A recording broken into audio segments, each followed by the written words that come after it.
Good afternoon, everybody. It's 3:30. We'll call this afternoon's Diversion Board of Authority meeting to order for February 3rd.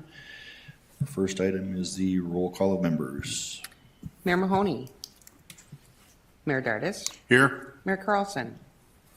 Here. Mr. Peterson. Mr. Hendrickson. Here. Mr. Pepcorn. Mr. Ebinger. Here. Mr. Strand. Here. Mr. Campbell. Here. Mrs. Shirley. Here. Mr. Grimberg. Here. Mr. Olson. Here. Mr. Selgervold. Here. Quorum is present. Thank you, Don. All right, item number 2, approval of minutes from January 26th. So move. Second. You have a motion and a second. Okay. Further discussion? All in favor? Aye. Opposed? Aye. Opposed, the same sign? Motion carried. All right. Item number 3, approval. We're getting echoes here. We'll need to remove 3C1 from the agenda that was tabled at Finance. Okay, so we're going, the order of agenda we'll do first, and then we'll do the approval of the consent agenda, and that's when we'll do the removal. Is that the correct order? I think we can remove it during the order Okay. of the agenda. Okay, Yeah. all right, so we want that item number C1 removed from consent, and that we'll put that down. I understand that that was discussed during finance, so we'll put it, if that's all right with you, we'll put that under 9B, under finance reporting, if that works out. Yep. All right, so with that, is there a motion to approve the order of agenda? Move to approve as amended. Thank you. Second. We have a second. Any further discussion? All in favor signify by saying aye. Aye. Aye. Opposed, the same sign? Motion carried. Okay, now we will go into the consent agenda itself. Move to approve the consent agenda. Okay. We have a motion Second. and a second. Further discussion? Roll call vote, please. Mayor Dardis. Here. Mayor Carlson. Yes. Mr. Hendrickson. Yes. Mr. Ebinger. Yes. Mr. Strand. Yes. Mr. Campbell. Yes. Mrs. Shirley. Yes. Mr. Grimberg. Aye. Mr. Olson. Mr. Selgervold. Aye. There's everyone. All right, thank you. That carries. We'll move into our regular agenda. Item number 4, Executive Director Report. Good afternoon, Joel. All right. Thank you, Commissioner Campbell. This last month, we had a number of public presentations, and I just want to talk about each one here. I presented at the Lake Agassiz Exchange Club, really kind of a project update. Folks were interested in where construction's at and how we're constructing in the winter, and we had a good exchange there. At the City of Wolverton, Chris Bakkegaard and I were present, and we spoke with the City Council and Buffalo Red Watershed District about the levee project in Wolverton. We were able to get some consensus on a preferred alignment for that levee, and it seemed like there was some good comments within the City Council meeting, and so we will continue to push that progress of that project forward. I also did about a 45-minute presentation for the Chamber Leadership Group related to the diversion and the impacts that the completion of this project is going to have on the community. So that was a very engaging presentation with a great group of people. And then Chris Bakkegaard and I also attended the Holy Cross Township. So we continue to try to make progress on an MOU with them, as well as discuss township road closures in Holy Cross for SE4. And I think overall that was a pretty productive meeting too.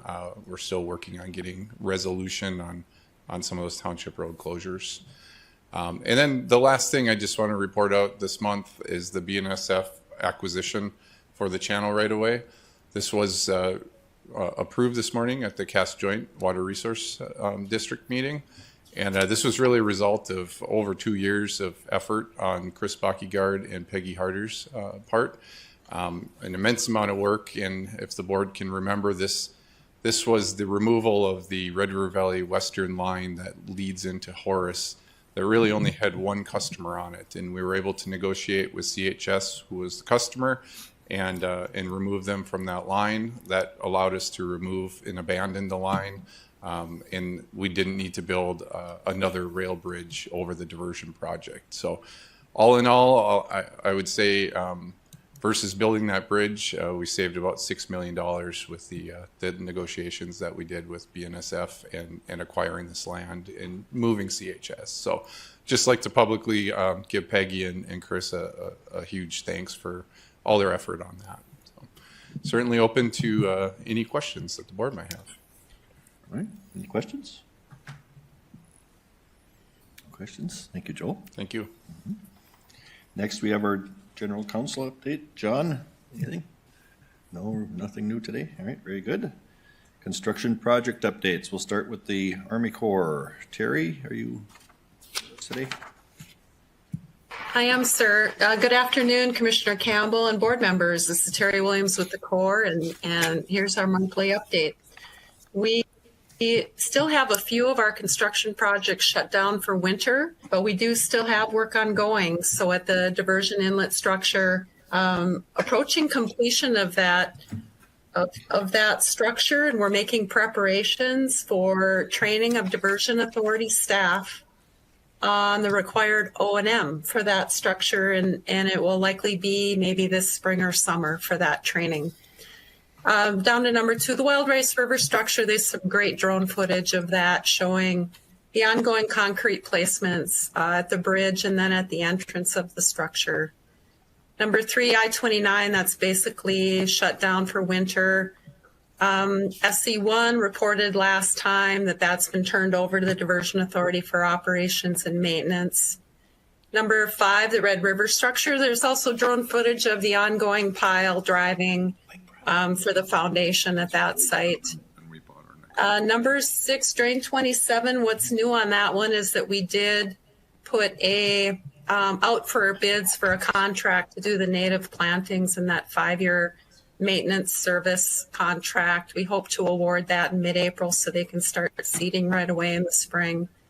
Number 7, Drayton Dam. Removal of the existing dam. It looks like that's probably going to happen in June, and that'll be a huge milestone. And we will organize some kind of media event, and of course, bring the natural resource agencies in on that one. Number 8, Reach SE2A. That's shut down for winter.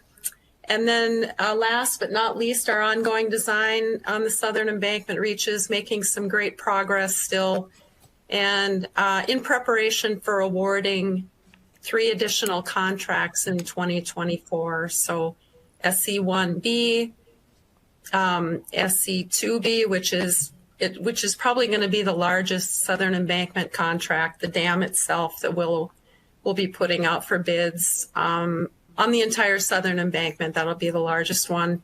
And then SC4 as well. Should be awarded in 2024. With that, that's the end of my update, unless there's any questions. Any questions of Terry? All right, thank you, Terry. Thank you. All right, next, the SWDCAA project update. Chris? Commissioner Campbell, members of the Diversion Board. We've added some detail to the update map, so I'll walk through that a little bit. Before I get into that, I just want to give you a quick update on the design submittal process. We've been steadily working through that, and we pretty consistently have 40 to 50 different packages that we're looking at any one time through our design and construction teams. So that process is running very well between us and our RVA. We did have in the last month 11 new packages approved between us and our RVA. So again, things are moving forward. A lot of those are utilities right now, so you don't necessarily see some of those on the construction map. That would have made the map very messy, but there are I think 9 of those packages were utilities, so really working hard to keep the utilities out in front of the main channel construction, and that's going well. So on the update map, we added a little bit more detail from last month. So just to kind of give you a flavor, we're intending to continue to evolve this a little bit, but mostly just wanted to continue to show kind of what is happening and then give you a little insight into what's coming. So the items in tan, the tannish color on the map are things that are already in process or in construction. So those are the same ones that were under construction last month. Again, on this map, if you look, the items in more of the teal color are things that are projected to start construction within the next 30 days. And then more of the purplish color are items that would be scheduled to start construction in the next 60 days. So again, with being kind of on the edge of winter season here, I think this map might not hold perfectly true as we see how the spring goes. A lot of that will be dependent on kind of how much how the snow melt goes and how quickly that happens. Hopefully slow enough that we don't have any flooding issues, but get them out in the field. Anticipate they will be out in Reach 3, which is the segment that is just west of I-29. Likely within the next couple weeks, they'll be out there starting to remove topsoil and actually starting some excavation. That will likely happen whatever the weather is. Some of the bridge and inlet ones will be dependent a little bit on how the spring melt goes. Again, one item to note, they are intending to get started on the Maple River Aqueduct within the next 60 days, so we're working hard with them to try to finalize those details as we go right now. One item, we did present this to the planning committee. So Peggy, if you scroll down just to the bottom, we are going to work this month on adding a similar type of coloring to the cores project. So we'll work with Terry and her team and with our graphics team just to give a little bit of a similar look. That'll just mirror what Terry's has, but then you'll see kind of on this one map kind of where the whole program is at, not just the diversion channel piece. So with that, I'd stand for any questions you guys might have, and if you don't have questions, we'll step right into the drone video too. So. All right, any questions? All right, I think everybody's satisfied with that, so we'll move on. We have a lot to show you this month as progress is made on the FM area diversion project's gated control structures. I'm Tom Fuchs, the MFDA Senior Construction Manager, with an update for you. Our view starts at the Wild Rice River structure, where concrete work has progressed despite the weather. With temperatures well below zero at times, work has continued, and crews have relied on temporary heating and sheltering to thaw subgrade, preheat surfaces in advance of the pours, and to protect concrete as it cures. Crews recently completed concrete work on the structure's mechanical platform bridge deck, vehicle service bridge deck, slope protection slabs, and are working to complete the upstream approach apron. With riprap placement underway as well, the project is nearing a milestone of permanently diverting the Wild Rice River through the control structure. As we move east to the Red River structure, crews are busy driving piling. About 16.5 miles of piling will be needed to support the structure, which will be the largest of the three constructed. The first of many of the structure's concrete placements is expected this spring. Nearly 30 miles to the north, excavation on the stormwater diversion channel continues 24/7 except during extreme weather. We are up to about 3.5 million cubic yards of material moved. Thanks for following along with our progress. If you would like to see some of the people behind the work being done, head over to our YouTube channel or visit fmdiversion.gov.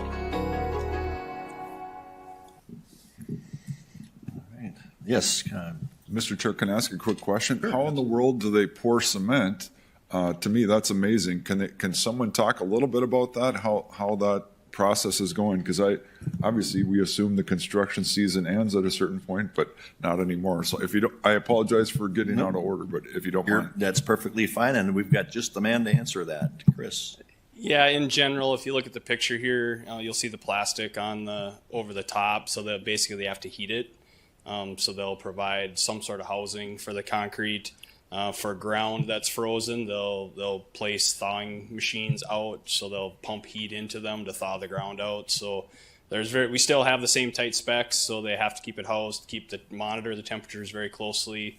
They'll use admixtures that help with the concrete curing to make sure that the temperatures stay stable. So it is possible, it's just more expensive and takes a lot more time. So all the equipment you see on the top of the bridge, those are the heating units that are pumping heat into the housing to keep the concrete from freezing. So it's just a lot more effort. Can I ask one follow-up? So the mix is different though than that you would use? It's the same mix. They sometimes will use hot water or heated water, and then there are some admixtures they sometimes will put in depending on where the temperatures are at that just either slow or accelerate the curing times so that they can make sure that they keep it within the right temperature range. So. All right, very good. All right, thank you. Thank you, Chris. All right, we'll move on to item number 7, our communications team update. Peggy? Thank you. I'm trying to step in for Amy again this month. So in regards to media relations, we've had a couple of great articles come out lately. In the FM Extra, you'll see they did a great article about Joel's presentation that he gave last month to the city of Moorhead.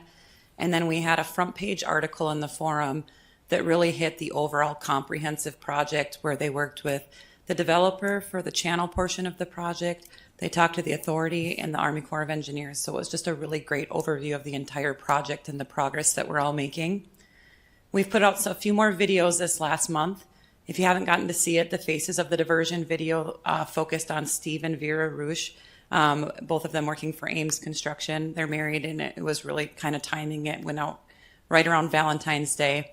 And our next Faces of the Diversion video that's not done yet, but that we're working on, is with Rick Wampler with ASN. If you guys remember, a few months back, he gave you guys a safety presentation from the developer. So that'll be our next Faces of the Diversion video. And then we recently put out kind of some 101 videos, so they're higher level videos on some of more of our complicated subjects. And the first one that went out this month was on funding and financing of the project, because that's, as you all know, that's a very complex topic. So we tried to break it down so it would be a little more understandable to anyone in the general public.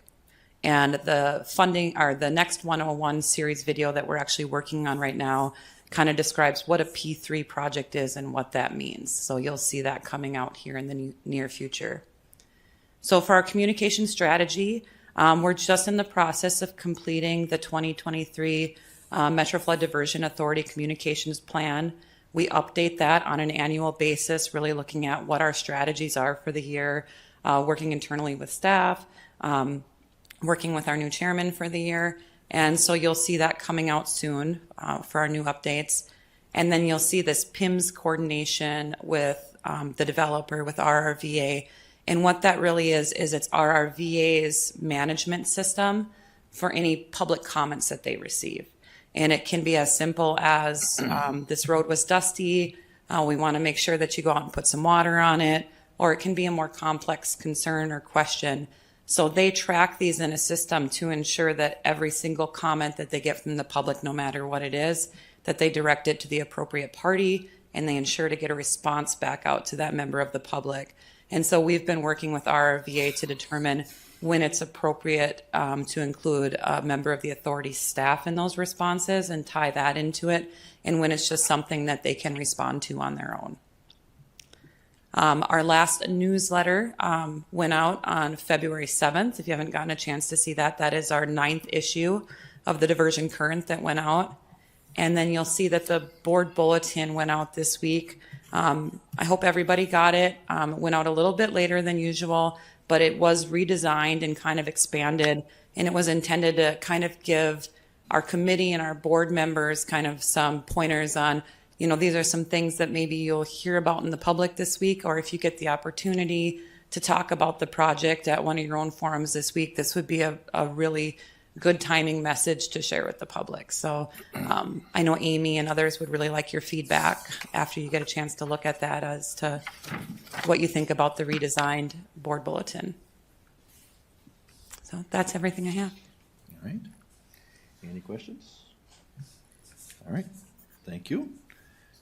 Then we will now move into land management update. And I believe Jody is going to be I am. Thank you. Hello, Jody. I feel like saying good evening instead of good afternoon, Commissioner and members of the board. And thank you to all of you that have been holding on for 7 hours through board meetings today. The first slide that we have before you is a slide that you're used to looking at. The one on the left-hand side is a comprehensive overview of the progress that we've made throughout the project for the property acquisition. The one on the right is a little bit more detailed to the upstream mitigation area, which is where most of our efforts are focused at this point. On page 62 of your board packet then, you'll see the construction footprint looks a little bit different than it did last month. Last month we were reporting 93.4%. That change in reporting is because we've pulled out any of the acquisitions that are going through the quick take eminent domain process or the regular eminent domain process. That's to ensure that we have consistency in reporting because we're providing a new slide to you that will come down onto slide 64. On the next slide is slide 63 on page 63 of your packet. I apologize. I'm not going to get into too much detail on this one just because it's a little bit difficult because we're not comparing apples to apples this month because we're changing kind of how we're reporting numbers out. But please know that we have closed on 15 parcels in the past month. Environmental monitoring easements has remained level, and the storm water diversion channel looks like it's sitting at about 89%. Within that component of the project, we have fully negotiated all of the settlements that we need. We're just waiting for those to close. The same with the Oxbow, Hicks, and Bakke. That should be at 100%. We have a quick take eminent domain process that we're working to negotiate a settlement on. The next slide, slide 64, is the new slide that our team has been working diligently on. It was a little bit of a complicated effort to bring this forward to you today, so I hope this is able to provide you with some beneficial information. Within the construction footprint, we are working with 302 owner groups, and we call them owner groups because they're not necessarily always individuals. The construction footprint, just to remind you, is the diversion channel, the Southern Embankment, in-town Oxbow, and Drayton. Within that area, we do have 253 settlements achieved. We are still negotiating with 30 owner groups. The majority of those are going to be sitting in the Minnesota side as we got finalized drawings for both SE4 and SE5. And then again, we have 19 in litigation. And so that litigation is a component of both quick take and the regular eminent domain process. Then if you look down, it's the 570 parcels are involved with 302 owner groups. Note that tomorrow we will be closing on several of these. So Mr. Stu Johnson is involved in a land exchange along the channel. So when you see this next month, that will drop by one owner group that's in litigation, but 3 parcels will have settled and achieved. So you can see how we have fewer owners and many parcels. The same goes for the UMA footprint. There's 254 owner groups, but there's 563 parcels. And we just continue to kind of keep negotiating with those. On the final slide, then, we're just providing you with a quick update of where we are at with our key activities. We do continue to negotiate settlement agreements for all existing eminent domain actions. I know I was in Fargo yesterday and met with several property owners before I hightailed it back to Bismarck. I'm sure I could be home tonight. And then we continue to work through filing for eminent domain actions. Batch 3, I had to give authorization to file for those at the end of January, and our team is working through those. Batch 4 offer letters did go out, and I will be authorizing the legal counsel to file eminent domain on any of those that have not successfully negotiated next week. Same with SE2B. Last written offers were sent out several weeks ago to 7 property owners. Any of those property owners who have not negotiated a settlement agreement, we will be filing for eminent domain next week. And then batch 5, the Cass County Joint Water Resource District did authorize us to send out those last written offers this morning. And I'll stand for any questions you may have. All right. Questions by the board? Yes. Chad. Thank you, Mr. Chair. Real quick, so what is the total count, or and maybe this isn't a fair question, but right now, what is the total count of owners we've had to go to eminent domain with right now? It would be, it's a little bit tricky. And the only reason I say that, so what we have litigation actions with owners would be 33. Okay. I have authorized more than 33, but I just don't count them unless the action has actually been filed. Sometimes we're working through some title issues on the back end before they get filed, but we have completed the filing to date. We have 33 active litigations. Perfect. Thank you. You're welcome. Any other questions? Yes, Shirley. I'll just follow up a question off Commissioner Peterson's question. So if we had 33 that we filed, we continue to negotiate on those. How many have gone to judgment? So Commissioner Campbell and Commissioner Sherling, when you say go to judgment, do you mean like we've settled or do you mean that they've gone to trial? Gone to trial, yeah. I mean, Okay, how many have we, or you could do it the other way, how many have we settled? We've settled all of them. So we have gone to trial on a couple of issues that, you know, several of the plaintiffs have asked that we not use quick take eminent domain. And so we've gone in and asked that they, the courts make a determination of whether or not we have the authority to use quick take eminent domain. And if you recall, in the Brendan Jean Savageau property, the Supreme Court said we did not have the authority to use that. For all the other cases, the courts have determined that we can use it. And after those rulings, then the landowners have been engaging in settlement negotiations. So we actually haven't gone to trial in any case. I take that back, except for one. But the landowner did not show up to court and he was representing himself. So the judge ruled in our favor. Very good. So I don't know if that's what you're looking for. But as far as going in front of a judge or jury to determine the value of a property, we haven't gotten to that point yet. Very good, yeah, that's the clarification I was looking for, thank you. Excellent. Any other questions, Jody? All right, thank you, Jody. Thank you. Item number 9, finance update. Mayor Dardis, we have 2 items. Thank you, Chairman Campbell. Finance Committee met yesterday. Our net position is $179,428,919. And I will remind you that our cash budget for 2023 is $226,550,708. And as of January 27th, $11,121,715 have been presented for the bills. Yesterday, there was a question that was raised as to how sales tax collections for the month of January, effective January 27th of 2023, was $10,802,000. One of the items that was amended to the agenda at the beginning of the meeting was a proposal to, let me read it exactly, adding to the program budget for the 23, add program budget into the 2023 cash budget for recreational grant research. A member of the Metro Flood Diversion Authority had approached and asked that we give this consideration. The dollar amount was for $30,000 for grant writing or grant research, if you will. And the Finance Committee had a robust discussion about that. And at that time, we tabled it and for discussion today at the full board. Stand for any questions.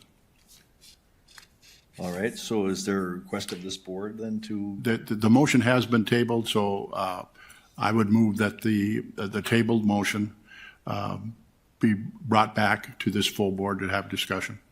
Okay. All right, so who wants to start the discussion on that? Second. Oh, yeah, we need a second. I'm Second. sorry. Yeah. Okay, we have a second by Tony. Okay, now the discussion. Mr. Chairman, I was the one that made the motion yesterday, and kind of, I'll try and describe, what I took from the conversation, and then some history when I was a member of the Diversion Authority in my prior role as a city commissioner. In fact, before the meeting started, Commissioner Sherling and I were discussing this. At least 5 years ago, we debated whether to fund a study for recreation, and that decision was made. MetroCog did complete that study, and the Diversion Authority, I believe, spent $250,000 on that study. So re-enter Tony Grinberg as a county commissioner, and the debate and the discussion, it just, first reaction, it seemed if we're going to fund a program to look at research and grants, then what's the goal? Is it a bike path? Is it 100 acres of land and tall prairie grass for hunting pheasants every fall for youth hunt? What is it? Not knowing that I had fresh memory of the study and what it meant. And so in part, it was like we should have a full board discussion on, what is the plan? And if the desire is still to keep the Diversion Authority out of the recreation discussion, then should it be the legal entities that are interested in that, perhaps the Cass County Water Resource District, communities, other entities, city, for example, to take on what is the goal of recreation, and then figure out what to fund. And so that was kind of the breadth of the discussion yesterday. It seemed like $30,000, which isn't a lot of money, but there really needs to be a plan of what we're doing rather than just going on a fishing expedition, in my opinion. So I felt we should have a full discussion if there are other ideas on that, recognizing we've already funded a study, what group should take this forward, because what was shared yesterday is pretty clear. It's not the Diversion Authority that's going to take and lead the recreation program and or sustain it and provide maintenance. So just a lot of questions. Thought we should have a full Diversion Authority discussion, and we, recognizing it's been on the table, or it hasn't been on the table, been discussed for 5 years. Certainly, we can come back next month and look at $30,000, have some kind of a written plan, what we're trying to accomplish, and then have a better, more informed decision. Sure. All right.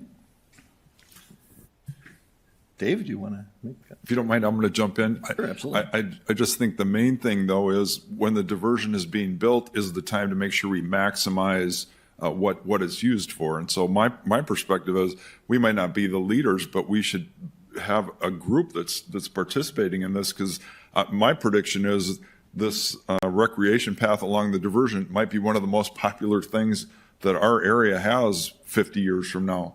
And so I think that obviously many entities, when you talk about park districts and the county and the different municipalities, they should be included. But to me, I think we should all participate. And so I agree the funding, the amount of the money is maybe not necessarily the most important thing. It's the concept of maximizing what's going to be going on. And even though the recreational trails are not the diversion, that's not going to be our main thing. It's going to be part of it. And so I guess that's the challenge from my perspective. Thank you, Mr. Chair.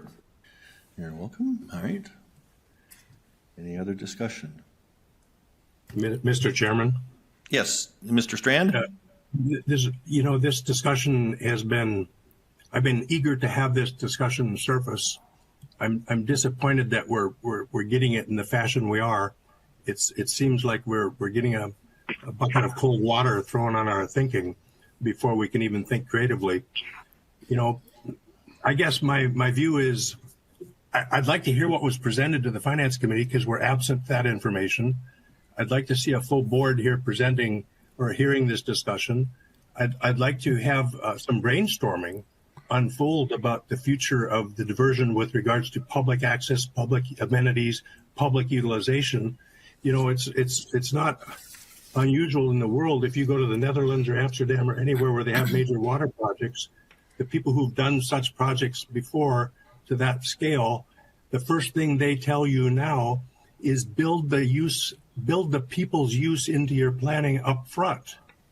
We might have a flood protection kick in every 10, 20 years, but on a daily basis, people can access this footprint if we think creatively. So that said, I just hope we don't kick this can down the road and not give it its due justice as far as discussion. I think we need to be open-minded and be available to listening to the public. At a minimum, we should hear what the people think at a minimum. So that I'd be okay to have this discussion considered at another board meeting. I'd also be open to having a small internal task force. I've been working on this. I don't know who else has, but let's formally decide some of us are going to sit at a table and then come back to the full board. All right, thank you, John. Commissioner Grinberg. Mr. Chairman, Commissioner Strand, you read my mind yesterday after we left and had some of the discussion. There should be a task force on this so the related entities come up with what is it we want to accomplish. Is it just merely strictly a bike path? Then let's say that, and then figure out how to put a program together that's going to support and finance and maintain that. But do we have consensus on what it is? And to your point, Commissioner Strand, I agree. I think there should be a task force of members outside, maybe one member from the Diversion Authority, but others that are involved in this project, the Water Resource District, perhaps the communities, Sportsman's Club.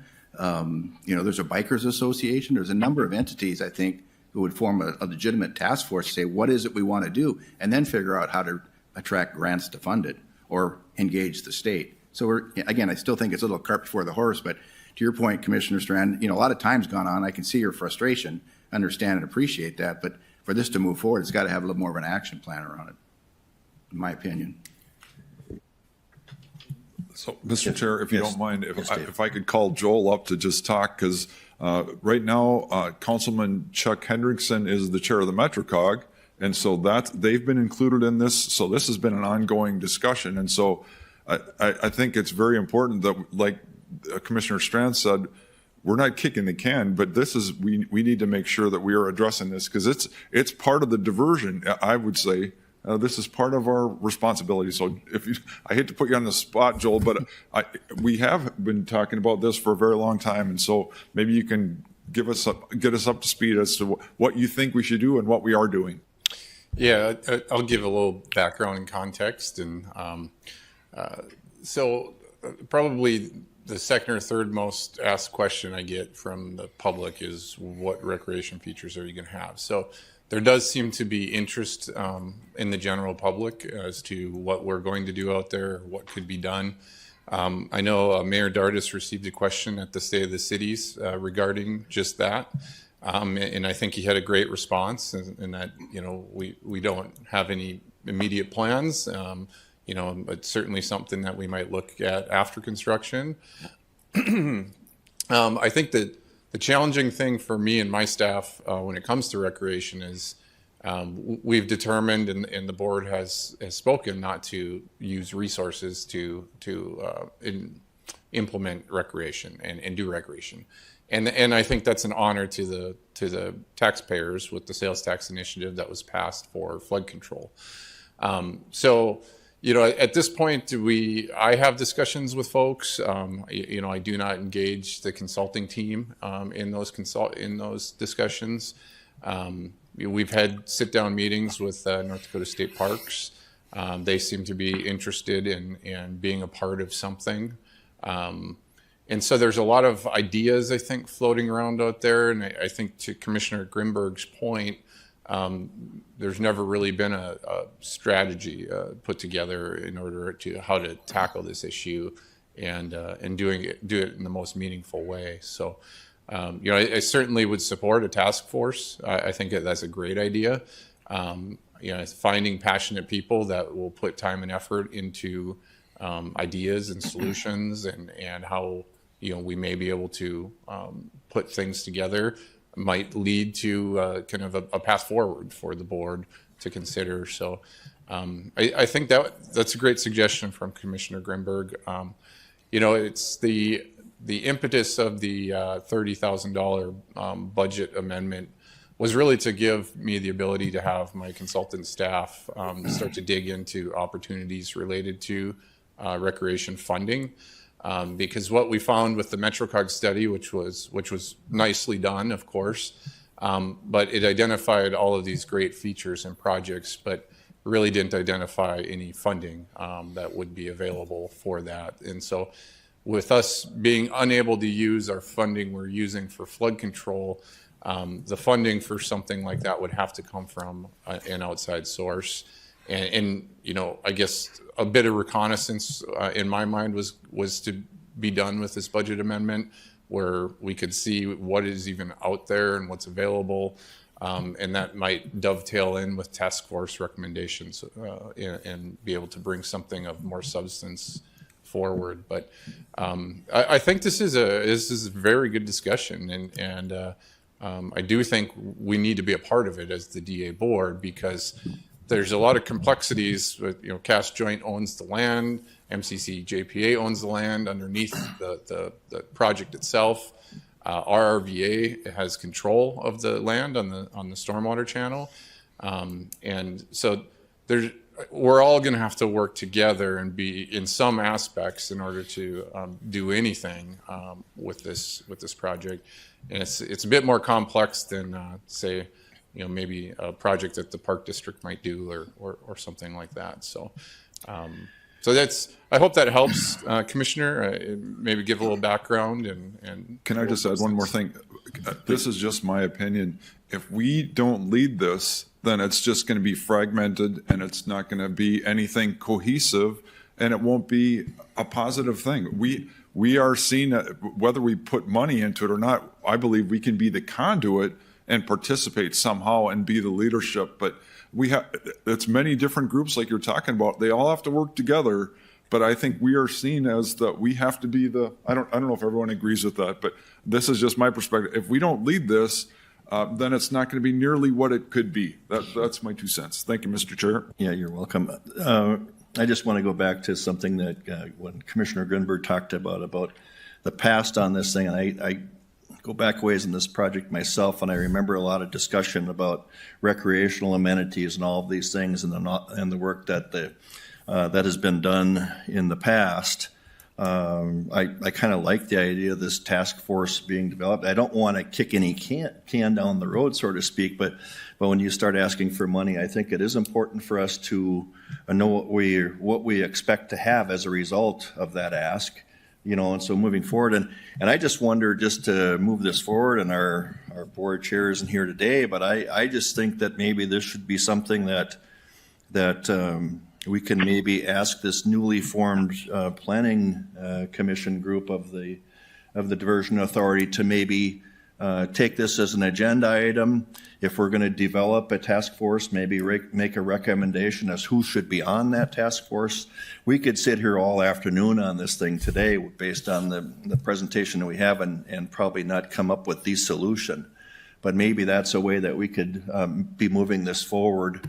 And then ultimately, I think any final ask of the Finance Committee in terms of dollars distributed, I think that committee would then have to take it off the table, because it was the presentation was made there, a request for funding, I'm assuming, was made there, and so then maybe that should come off the table after maybe we can give input through the Planning Commission on a recommendation on the task force to move forward. I'm just putting that out there. Mary.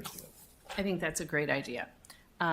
But I have one question, and maybe that would be for Mr. Shockley.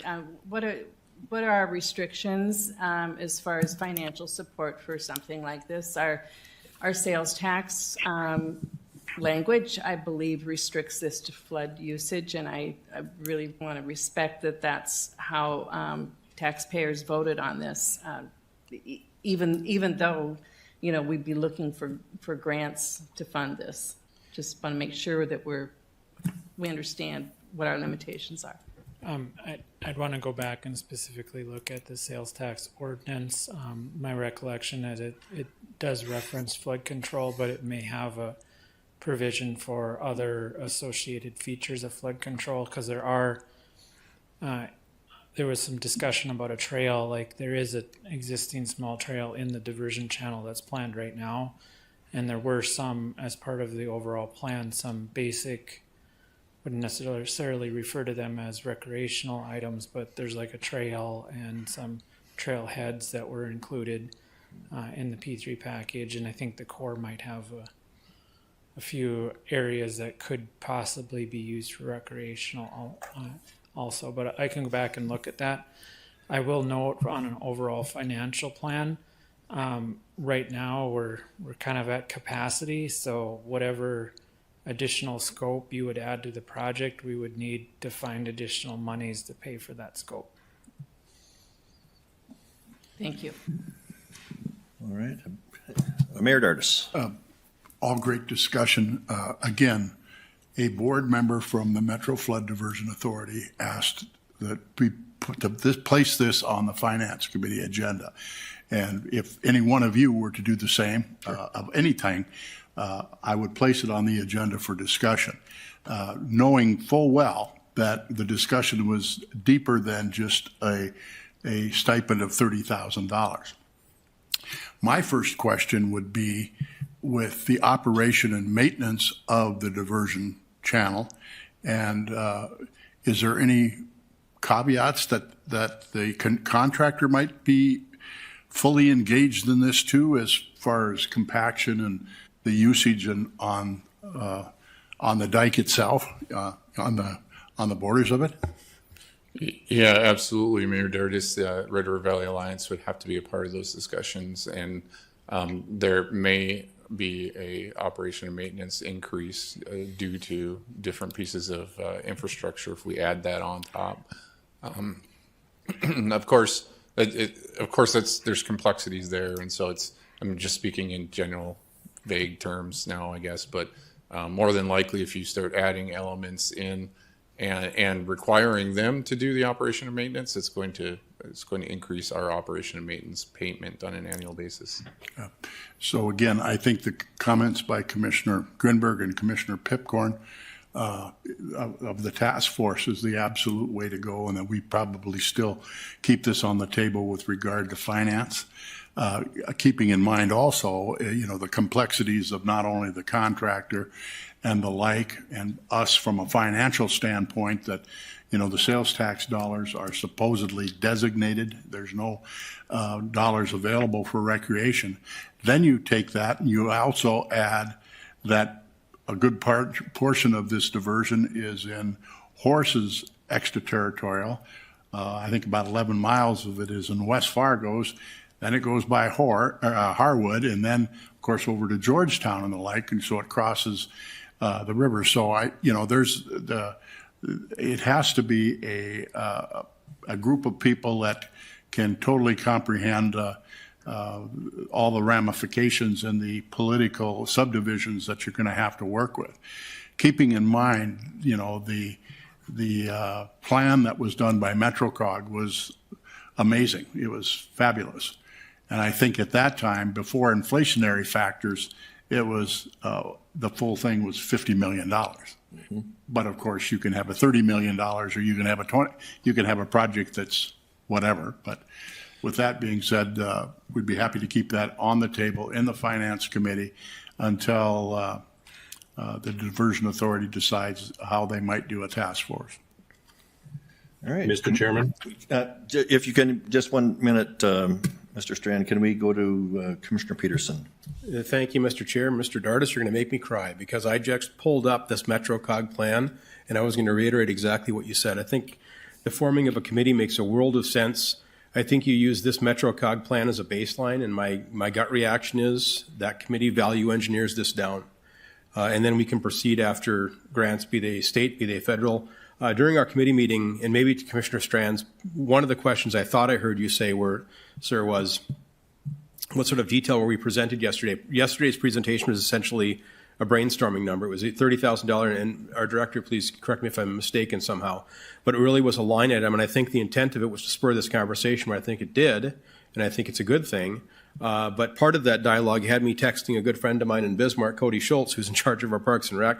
He and I have known each other for some time, got to know him really during DAPL. He became a good friend, and he shared with me last night, they have 2 grants available for projects like this. They recently hired a grant writer. That grant writer is coming on staff and getting trained in. He can't help us pursue the grants. He'll be, I guess, as a reviewer though, but point being, there are 2 grants available for similar topics like this, and whether we get them this year, probably not, don't know, but going on into the future, the state does have monies available for situations exactly like this. So, thanks. Very good. Commissioner Strand. Thank you. What I'm sensing in this discussion is this conversation is way further reaching than those of us sitting at the Diversion Authority board and the scope we're charged with our mission and our charge to the public. I want to give a little background.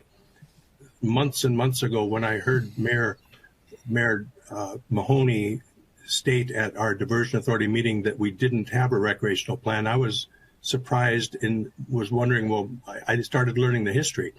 Since that time, I've had meetings with the governor.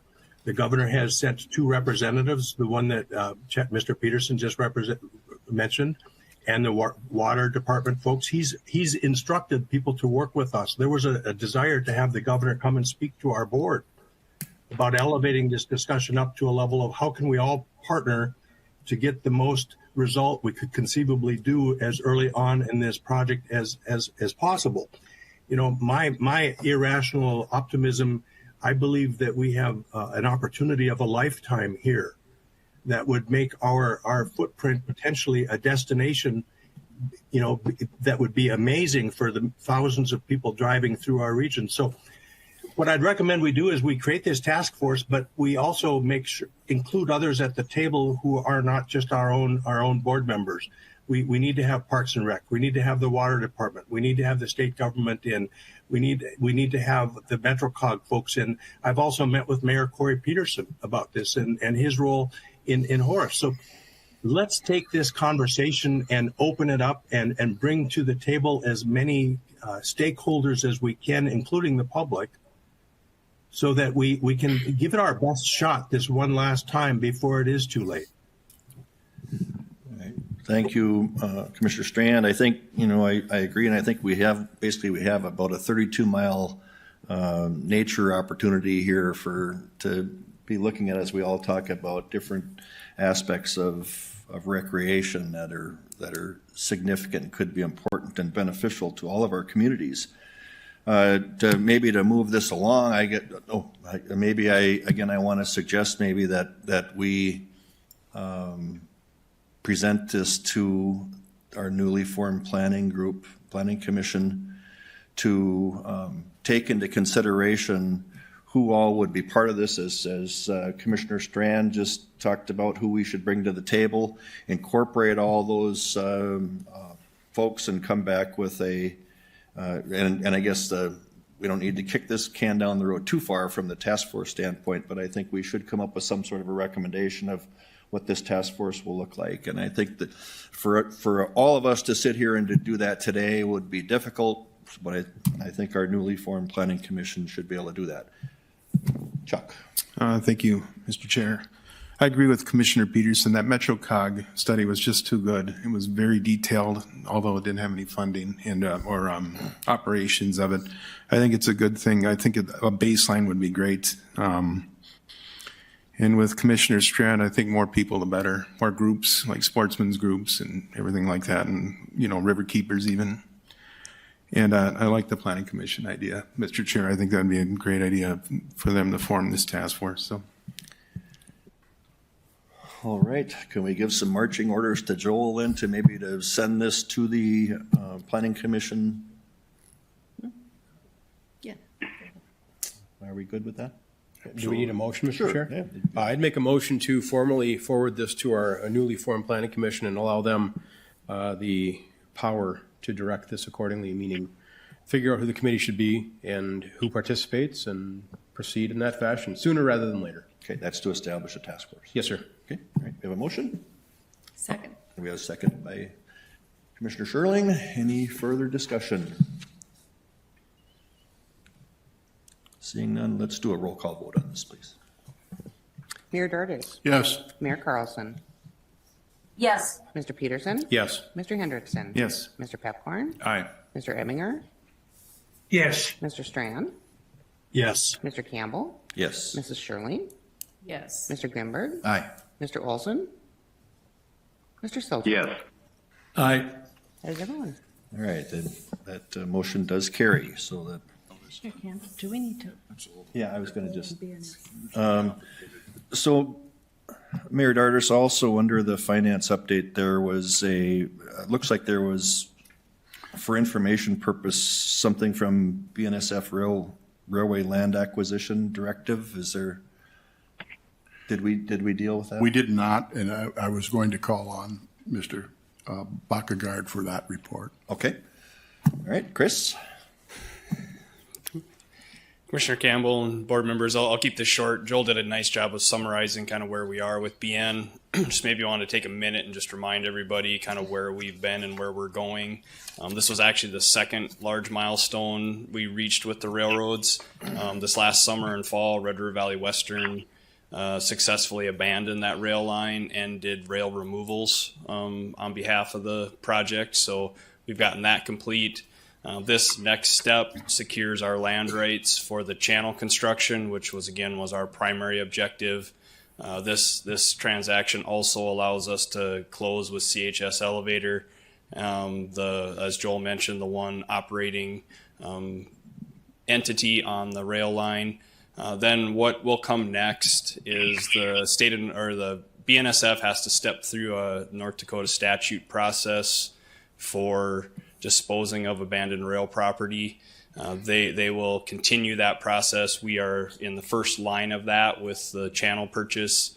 They will continue that. At the conclusion of that, if there's any property left along the corridor that hasn't been requested by another entity, we have agreed that we'll re-engage them. And so there will likely be one more transaction with BN that will come a little bit further down the line that we'll have to settle with as well. So if there aren't any other questions, I think Joel did a nice job summarizing. I do want to maybe take one more minute and just thank our team. Was a little bigger than Peggy and I, as with all things on the diversion project. Katie Schmidt with Onstead Twitchell did a yeoman's effort putting together all the legal documents and doing all the research on this.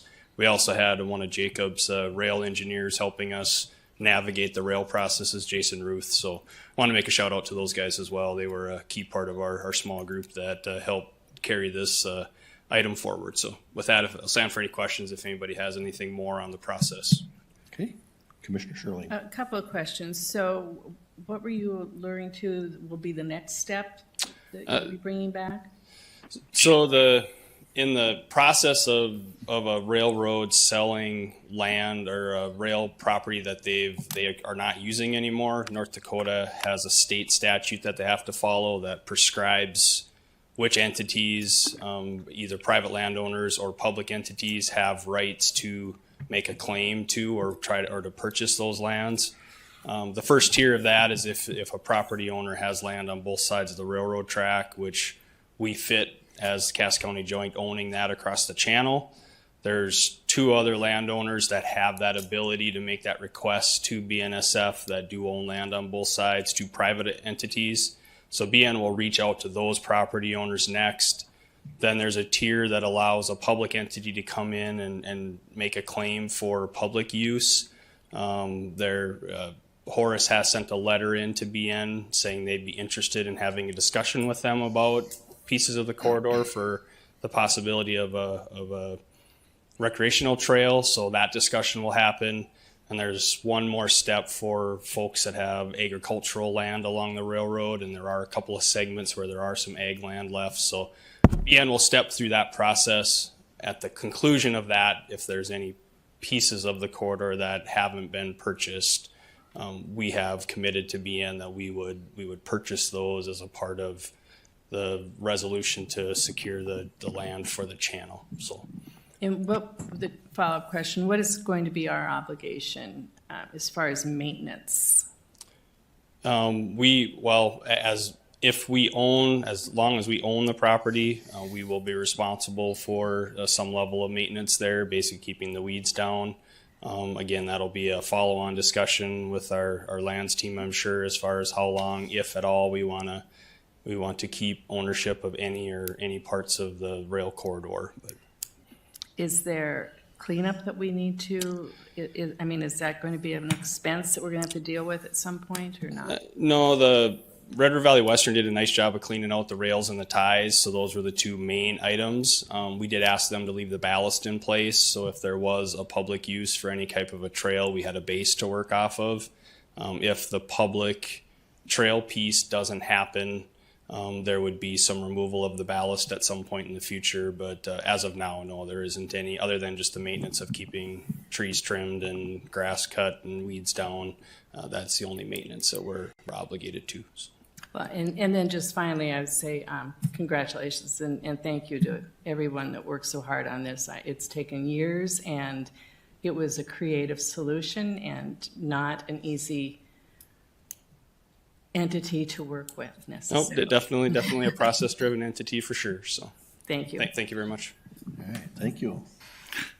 That's all I have, Mr. That's everything? Chairman. Maybe if I can just go back to 1 second on this potential task force.